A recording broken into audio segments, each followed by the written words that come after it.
All right, this is Honors Algebra 2 Pre-Calculus. We're doing section 9.1 in Pre-Calculus, which is sequences in series. Example 9, let a sub n equal 2 to the n over n factorial. Starting with a sub 0 or a naught, write out the first 5 terms. Okay, so this is an explicit formula. We could find any of the terms at any time. We don't have to do them in order, but we're gonna. Really, this is just testing that you feel comfortable with a factorial. So a sub 0 is going to be a 2 to the 0 over a 0 factorial. Remember that 0 factorial is one of those things we just kind of have to memorize. 0 factorial is a 1. So I get that a sub 0 is a 1. A sub 1 should be 2 to the first on top and and a 1 factorial on the bottom. 1 factorial is just a 1, so I get 2 over 1, which is 2.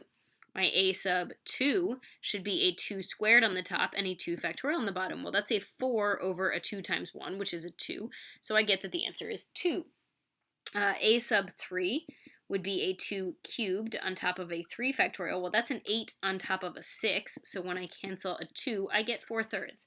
And lastly, the fifth term, because I started at 0, so I'm going to go to a sub 4 to get 5 terms, would be 2 to the 4th over a 4 factorial. Well, that's a 16 over a 24, and cancel an 8 out of that, and I end up getting a 2/3. So if I want to write my answer a little bit better, and I'll just slide this over for a sec, I'd get 1, 2, 2, 4/3, 2/3. And that would be my answer with a ... at the end. All right. So that's example 9. We're going to go ahead and do example 10 while we're at it because that would be a pretty short video if that's all I did. So we'll talk about example 10. So we're going to simplify a couple of factorials, okay?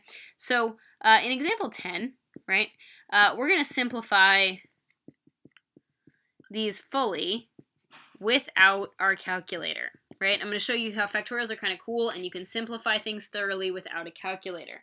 So in A, I'm going to give you a 5 factorial over a 2 factorial times a 3 factorial.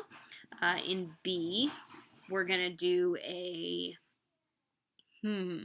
let's do a 10 factorial over an 8 factorial and a 2 factorial. And in C, let's do an n factorial on top of an n plus 1 factorial. Get a little clever. Okay, so I think you'll be able to spot it when we get to a little bit farther down. You'll see why that's not so bad. So let's look at what A means, right? And I think you're going to quickly catch on that you don't have to write out as much as I do. So let's write out what A means. It means 5 times 4 times 3 times 2 times 1 on the top. And on the bottom, I have a 2 times 1 and a 3 times 2 times 1, right? So what I want you to notice is that I could take the 3 times 2 times 1 out of the top and bottom and cancel them. So essentially what I'd end up with is a 20 over 2, right? And you could even cancel the 2 out of the 4 now and just get a 10, right? So now, could I have bothered to find that the top was 120 and find that the bottom was a 12? Absolutely. So it would have been fine to just figure out the top's a 120 and the bottom's a 12 because this would have been 120 and this would have been 2 times 6, and that's fine. But that works for much smaller numbers. That would be pretty awful as the numbers get bigger. For instance, here I have a 10 factorial, and that's not going to be super fun. So what I want you to notice is another way to write this 5 factorial that I didn't do here is if I had wanted, I could have written this 5 factorial as 5 times 4 times a 3 factorial because that would give the same information, right? It would say 5 times 4 times the numbers until I get to 1. And then I could have canceled the 3 factorial right away. So there's two ways to write this. You can either write this out as 10 times 9 times 8 times 7 times 6 times 5 times 4 times 3 times 2 times 1. Boy, that's fun.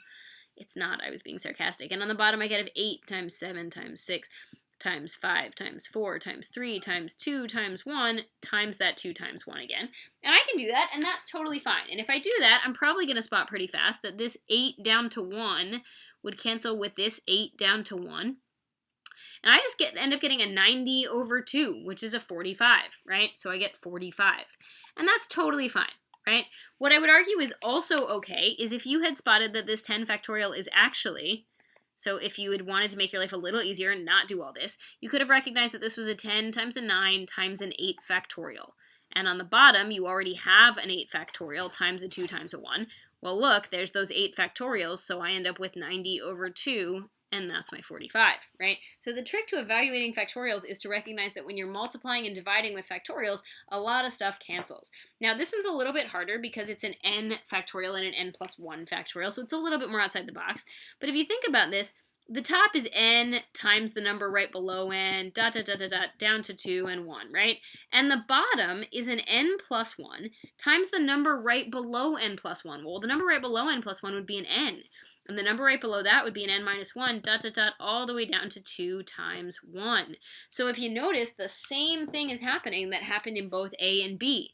All of these guys can cancel from all of these guys. And it turns out I'm just left with a 1 over n plus 1, right? The top is just a 1, everything canceled, and that's my answer.